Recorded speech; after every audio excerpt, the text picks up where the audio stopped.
Olá, alunos do sexto ano, tudo bem? Nós estamos na semana 3 do nosso PET de Educação Física. Nesse vídeo eu irei explicar o conteúdo da semana 3. Caso você queira a correção das atividades da semana 3, vou deixar um card aqui em cima, vocês podem clicar e ir no próximo vídeo, que nesse vídeo eu irei tratar apenas da correção. Já no vídeo de hoje eu irei explicar todo o conteúdo da semana 3, beleza? Nessa semana, nós estudaremos a unidade temática Esportes, e o nosso objeto de conhecimento será os esportes de marca. Especificamente, na semana 3, o PET de Educação Física ele traz um conteúdo relacionado sobre o esporte e atletismo, e é isso que nós vamos discutir na videoaula de hoje, beleza?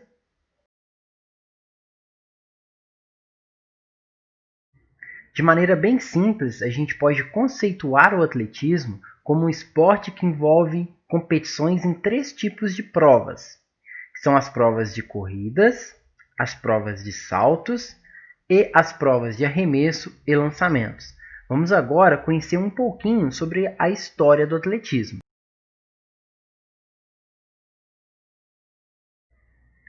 O atletismo nasce dos movimentos naturais fundamentais do homem, como o correr, o saltar e o arremessar. Nos primórdios da nossa civilização, pessoal, mais especificamente lá no período paleolítico, os homens das cavernas, de uma forma bem natural, eles já praticavam uma série de movimentos, tanto nas atividades de caça quanto em defesa própria. Dessa forma, os nossos ancestrais utilizavam os movimentos naturais na luta pela fuga dos predadores e também na busca por alimentos. Para isso, era preciso correr, saltar obstáculos e até mesmo lançar objetos. Dessa forma, a princípio, os movimentos naturais eles serviram como meio de sobrevivência dentro de um mundo tão hostil e repleto de obstáculos e perigos. Porém, galera, ao longo do tempo, a necessidade de sobrevivência ela deixou de ser a principal função dos movimentos naturais e deu lugar às atividades ligadas às disputas, para conhecer o mais veloz, o mais forte e o mais ágil dos homens. O atletismo, sob forma de competição, ele teve origem na Grécia. Na primeira Olimpíada registrada, a gente teve a presença de apenas uma prova, que foi uma corrida de aproximadamente 200 metros, que os gregos chamavam de estádio. E isso ocorreu em Olímpia, na Grécia, em 776 a.C. O campeão foi Corrobeus, que era um representante da cidade de Elis, que é uma cidade que fica próximo a Olímpia. 1, 2, vai!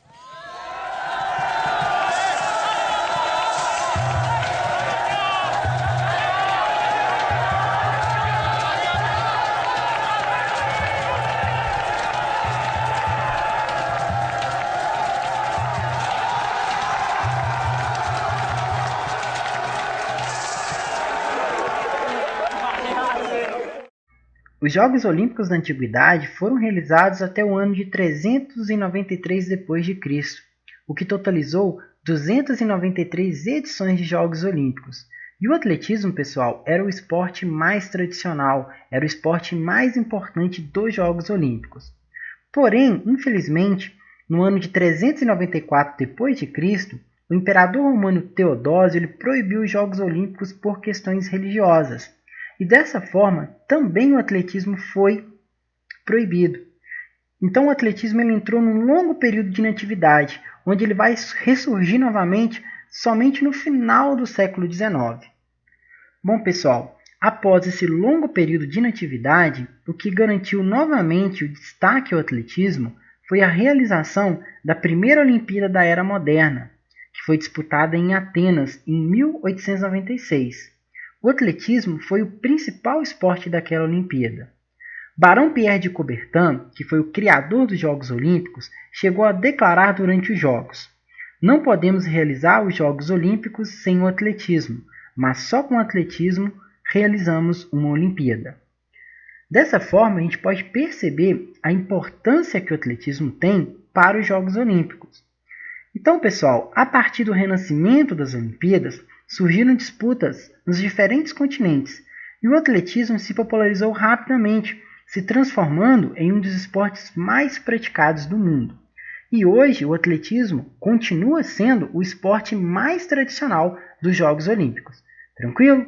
Bom, essa foi uma pequena revisão sobre a história do atletismo. Vamos dar continuidade à nossa videoaula.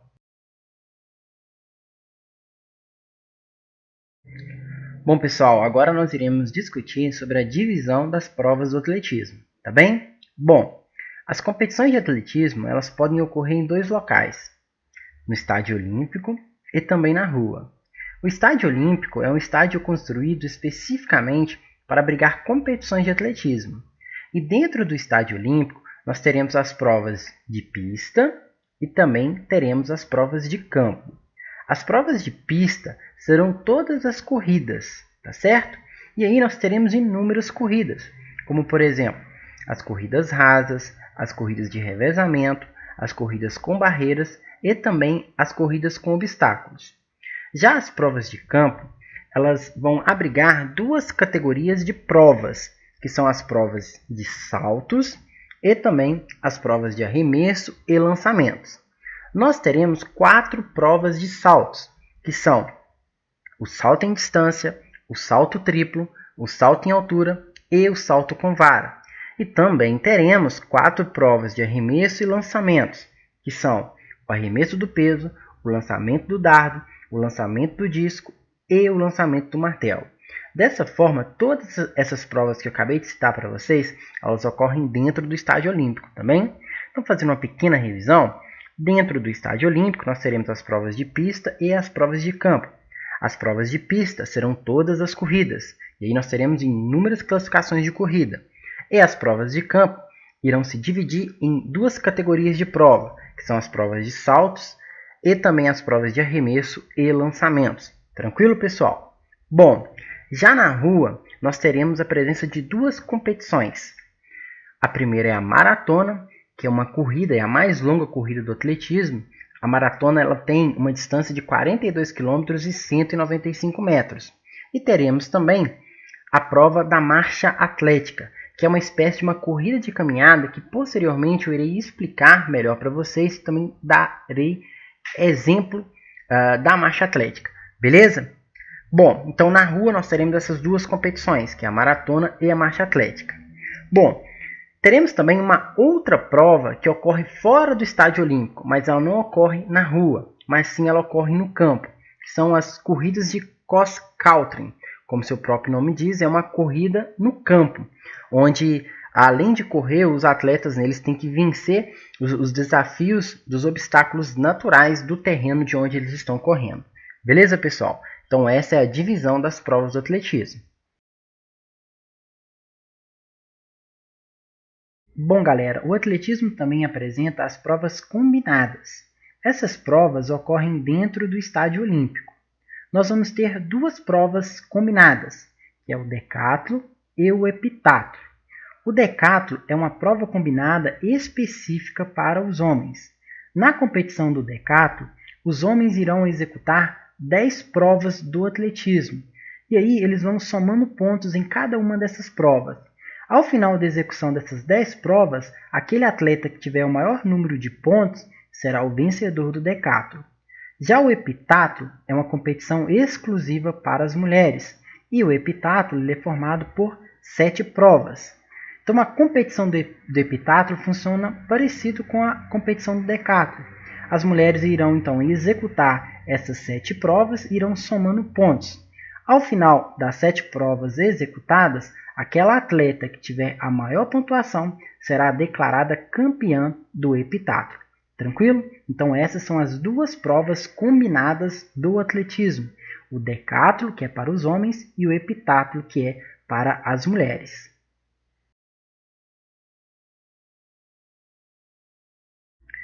Bom, pessoal, antes de finalizar a videoaula de hoje, gostaria de salientar que aqui no canal Ciência do Movimento existe uma playlist abordando sobre o atletismo. São 33 videoaulas onde eu apresento e explico todas as provas do atletismo. Então, se você ficou um pouquinho curioso em relação a essa modalidade esportiva, é só clicar no card aqui em cima que vocês serão redirecionados a essa playlist, tá bem? Bom, e para finalizar a nossa discussão de hoje, vou rodar um vídeo bem interessante apresentando as principais provas que compõem o atletismo, tá bem? Diferentes provas são disputadas, mas o objetivo é o mesmo: superar o adversário em competições diretas, seja por meio de corridas, saltos, lançamentos ou arremessos. Vamos agora entender um pouquinho sobre cada prova. Primeiro temos as corridas rasas. Nas provas individuais, os atletas devem completar um percurso de 100 metros, 200, 400, 800, 1.500, 5.000 ou 10.000 metros. As duas provas de revezamento, 4 por 100 e 4 por 400, são disputadas por equipes de 4 atletas. Cada um deve percorrer 1/4 do percurso total e passar o bastão para seu companheiro de equipe dentro de uma área restrita. Temos também as corridas com obstáculos. Nos 3.000 metros com obstáculos, a missão dos corredores é saltar obstáculos com 0,91 metros de altura no masculino e 0,76 metros no feminino. Alguns obstáculos são seguidos por fossos de água com até 0,7 metros de profundidade. Nas provas dos 100 metros e 110 metros com barreiras, os corredores devem saltar mais de 10 obstáculos, que medem 1,7 metros de altura no masculino e 0,84 metros no feminino. Já na prova dos 400 metros, a barreira tem 0,91 metros no masculino e 0,76 metros no feminino. Esbarrar ou derrubar o obstáculo não resulta em penalidade, mas atrasa o atleta. Temos as competições de saltos verticais. A primeira delas é o salto em altura. Os atletas devem saltar o mais alto possível sobre uma barra horizontal, aterrissando em uma área acolchoada. Cada atleta tem 3 tentativas para cada altura. 3 falhas seguidas levam à eliminação. Temos também o salto com vara. Os atletas devem saltar o mais alto possível sobre uma barra horizontal. Após pegar impulso na corrida, eles enterram a vara de fibra de vidro flexível em uma caixa de metal, caindo em uma área acolchoada. Cada atleta tem 3 tentativas para cada altura. 3 falhas seguidas levam à eliminação. Outra competição são os saltos horizontais. Primeiro temos o salto em distância. Cada atleta tem 3 tentativas para saltar o mais longe possível. Eles pegam impulso na corrida em uma pista de cerca de 40 metros e aterrissam em um banco de areia. O outro é o salto triplo. Cada atleta tem 3 tentativas para saltar o mais longe possível. Eles pegam impulso na corrida em uma pista de cerca de 40 metros e tocam o solo 2 vezes, uma com cada pé, antes de aterrissarem o banco de areia, onde é medida a distância de cada salto. Temos as provas de arremessos e lançamentos. Uma delas é o arremesso de peso. Cada atleta tem 3 tentativas para arremessar um peso de metal redondo de 4 kg no feminino ou 7,2 kg no masculino. Temos também o lançamento de disco. Cada atleta tem 3 tentativas para lançar discos de 1 kg no feminino ou 2 kg no masculino. Além dessas, há também o lançamento de dardo. Cada atleta tem 3 tentativas para lançar um dardo de ponta metálica de 600 gramas no feminino ou 800 gramas no masculino. Por último, temos o lançamento do martelo. Cada atleta tem 3 tentativas para lançar uma bola de ferro de 4 kg no feminino ou 7,2 kg no masculino, fixada a um cabo de aço de 1,2 metros. E não para por aí, com 42,195 km, a maratona é a prova mais longa de corrida, tradicionalmente disputada pelos atletas ao redor da cidade. Na marcha atlética, os corredores percorrem 20 km no masculino e feminino ou 50 km no masculino, com passos rápidos e curtos. Devem ter sempre um dos pés em contato com o chão e manter a perna estendida sem flexionar o joelho, desde o momento em que o pé toca o chão até que o outro pé passe à frente dele. O heptátulo, que é uma prova feminina, e o decátulo masculina prevêem uma série de provas ao longo de 2 dias consecutivos. O heptátulo inclui 100 metros com barreiras, 200 metros e 800 metros rasos, salto em altura, salto em distância, arremesso de peso e lançamento de dardo. Já o decátulo combina os 100 metros, 400 metros e 1.500 metros rasos, 110 metros com barreiras, salto em distância, salto em altura, salto com vara, arremesso de peso, disco e dardo. Bom, pessoal, essa foi a discussão da semana 3. Ficou um pouquinho longo, mas eu acredito que essas informações trazidas nesse vídeo contribuiu para o melhor aprendizado de vocês. Lembrando que a correção estará no próximo vídeo. Já vou deixar ele aqui já, vocês já podem clicar e conferir a correção da semana 3.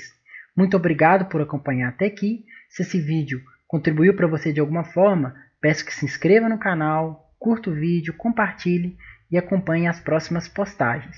Beleza? Até a semana 4, galera. Valeu!